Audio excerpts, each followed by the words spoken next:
नमस्कार दोस्तों अगर मैं कहूँ 26 जनवरी तो सबसे पहले आपके माइंड में क्या आएगा? मेरे ख्याल से सबसे पहले आपके माइंड में आएगा वो ये तिरंगा या परेड या फिर पैट्रियोटिक सॉन्ग जो देशभक्ति गाने होते हैं, या फिर अगर हम स्वीट मेमोरीज की बात करें तो याद आएगा अपना बचपन, जब हम छोटा सा तिरंगा लेकर स्कूल जाया करते थे, फ्लैग होस्टिंग होती थी, स्वीट्स दिए जाते थे। काफी सारी मेमोरीज है स्कूल टाइम से ही।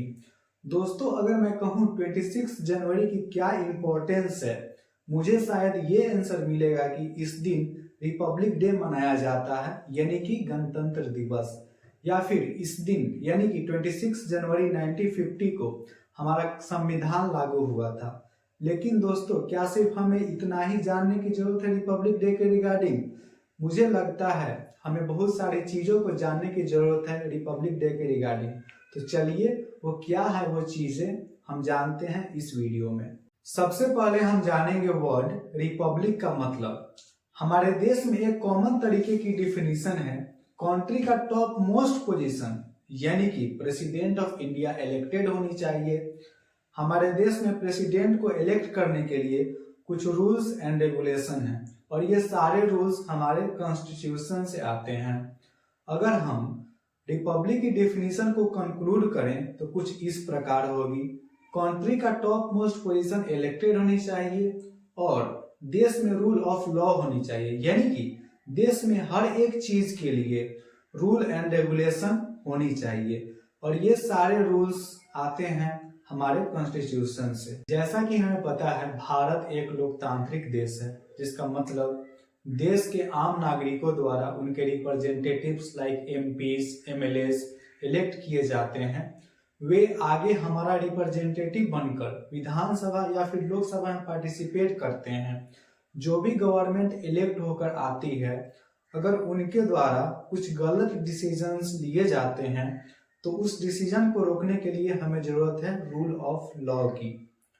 कॉन्स्टिट्यूशन सिर्फ नॉर्मल सिटीजन्स के लिए नहीं है, ये गवर्नमेंट के लिए भी सेम लागू होता है।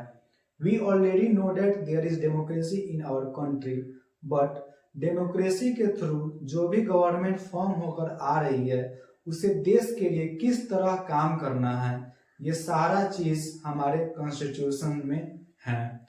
26 जनवरी 1950 को हमारा संविधान लागू हुआ था, बट डेमोक्रेसी के साथ साथ हम रिपब्लिक कंट्री भी बने, इसलिए 26 जनवरी 1950 से ही भारत को डेमोक्रेटिक रिपब्लिक कंट्री कहा जाता है। दोस्तों जब हमारा संविधान पहले ही बनकर तैयार था तो इसे लागू करने के लिए 2 मंथ का डिले करके 26 जनवरी के डेट को ही क्यों चुना गया? जैसा कि हम जानते हैं हमारे संविधान को बनने में 2 साल 11 महीने और 18 दिन लगे थे। हमारा संविधान को बनाने के लिए एक कॉन्स्टिट्यूएंट असेंबली का गठन किया गया था। हमारा संविधान बनना स्टार्ट 9 दिसंबर 1946 को हुआ था। इसमें अगर हम 2 साल 11 महीने और 18 दिन को ऐड करते हैं जो 2 डेट निकलकर सामने आएगी वो 26 नवंबर 1949 होगी, यानी कि इस दिन हमारा संविधान पूरी तरह बनकर तैयार था। ईयर 1920 में जब महात्मा गांधी के द्वारा अचानक से नॉन कोऑपरेटिव मूवमेंट को खत्म कर दिया जाता है और पूरे देश में स्वतंत्रता सेनानियों के द्वारा डोमिनियन स्टेटस की मांग की जाती है, ईयर 1926 में कनाडा, ऑस्ट्रेलिया और न्यूजीलैंड को डोमिनियन स्टेटस का दर्जा मिल चुका होता है। इसी आक्रोश में आकर पंडित जवाहरलाल नेहरू द्वारा 31 दिसंबर 1929 को रावी नदी के तट पर तिरंगा लहराकर पूर्ण स्वराज की मांग को पारित किया जाता है। 2 जनवरी 1930 को कांग्रेस ने डोमिनियन स्टेटस की मांग को ठुकराकर पूर्ण स्वतंत्रता की मांग की और जनवरी मंथ के लास्ट संडे यानी कि 26 जनवरी 1930 को पूर्ण स्वराज दिवस मनाया।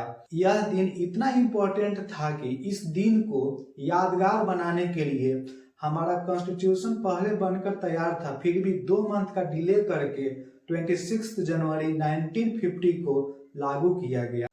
आई होप इस वीडियो से आपको कुछ न कुछ सीखने को जरूर मिला होगा। वीडियो इन्फॉर्मेटिव लगी हो तो अपने दोस्तों के साथ शेयर जरूर करें। वीडियो को एक प्यारा सा लाइक और चैनल को सब्सक्राइब करना ना भूलें। मिलते हैं किसी और वीडियो में किसी नए टॉपिक के साथ, तब तक के लिए जय हिंद।